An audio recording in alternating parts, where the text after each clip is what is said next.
É difícil até de enumerar, né?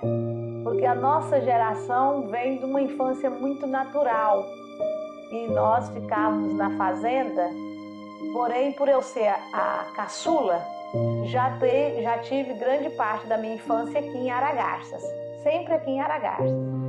Por isso que eu brinco que eu sou genuinamente aragarcense. Então, era aquela intercalada, roça, fazenda, Aragarças. Foi uma infância considerada normal, mas com muito aprendizado. Aí eu tive o privilégio de ser criado no meio de uma família numerosa, de muitos primos, irmãos, tios.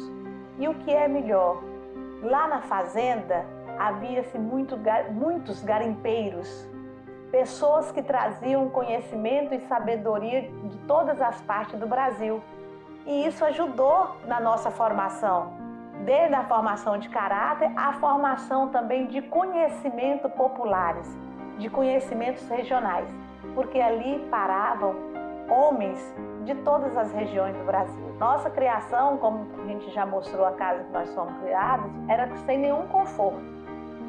A roupa era lavada no córrego, muitas vezes no rio, os nossos banhos eram nos córregos, porque não havia água encanada, não havia energia.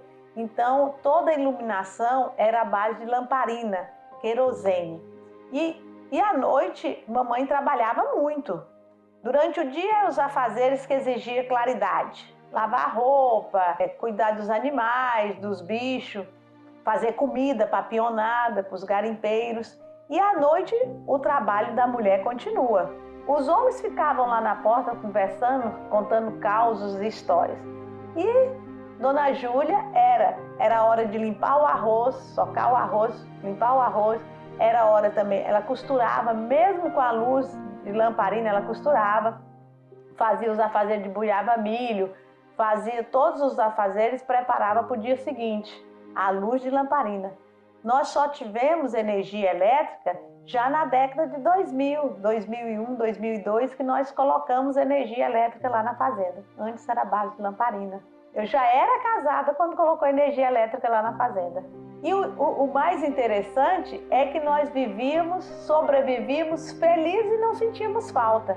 A questão do conforto, você só sente falta a partir do momento que você o tem. Mas antes era uma vida normal. Ah, mas não tinha geladeira? Mas não havia necessidade de geladeira para aquela época. A gente cozinhava almoço e janta, não se perdia comida.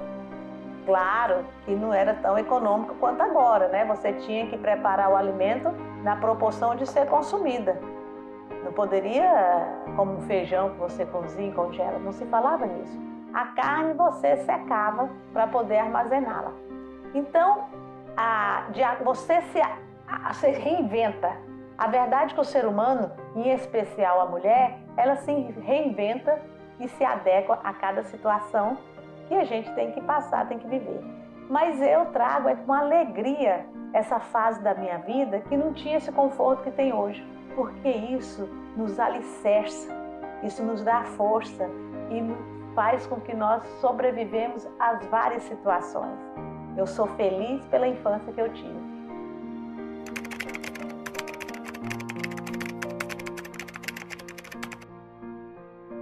Minha mãe sempre falou assim: a minha esperança são os meus filhos.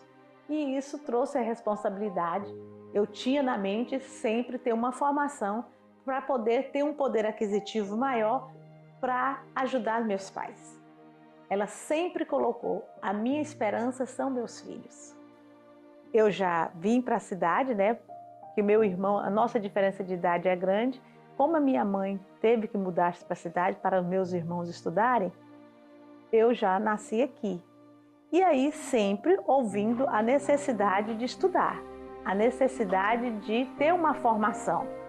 E o direito veio, acredito que até mesmo pela minha comunicação. Na verdade, eu me preparei para odontologia. Cheguei a prestar vestibular para odontologia, mas não passei. E aí a segunda opção era direito. E aí eu fiz direito e comecei a fazer direito, passei no vestibular para direito, me apaixonei pelo direito e continuei. A energia que nos mantínhamos na advocacia, primeiro é por uma luta de igualdade. é por saber que nós estamos ali podendo exercer a advocacia, podendo exercer a defesa do direito do cidadão, independente da área. Era sempre a procura da justiça. E nós tínhamos essa concepção do contribuir, do poder ajudar. E claro, sem dúvida, da realização pessoal, da minha formação, da possibilidade de uma mulher fazer diferente. Quando nós formamos, ainda havia um número maior de homens. Aqui em Aragaça e Barra do Garças, nós éramos poucas advogadas. Poucas mulheres tinham essa coragem. Então, o que nos animava, o que nos mantinha de pé, era sempre o dever de cumprir a justiça e, claro, também da realização pessoal, de lembrar que a mamãe se espelhava em nós, né? Desejava um futuro melhor para nós e nós podermos dar uma garantia de vida melhor para ela. Como todo início não é fácil, todo iniciante encontra várias barreiras, né? Comigo não foi diferente. Eu formei em Goiânia e por lá permaneci um tempo, mas eu também sou grata à experiência que eu tive, ao estágio que eu tive. Meu primeiro serviço foi no Sindicato de Minérios. Olha que ironia, Sindicato de Minérios e derivados de petróleo. Então lá eu aprendi muito, deu essa base para eu ingressar na advocacia. Então eu fui uma acadêmica, onde eu fazia um estágio de muito boa qualidade, onde nos preparava para a advocacia. Então formei e comecei a advogar. Comecei a advogar em Goiânia, mas tive que voltar para Garças e aqui continuei a advocacia e fui muito feliz. Advoguei e assessorava várias empresas, eu e a doutora Lídia. Então nós conquistamos e fizemos uma rede de colegas. Hoje, apesar de não mais estar advogando, ainda tenho grandes colegas advogados em Aragaças e Barra do Garças. Eu me orgulho da minha profissão e sou grata ao acolhimento e o relacionamento que nós temos com os nossos colegas advogados.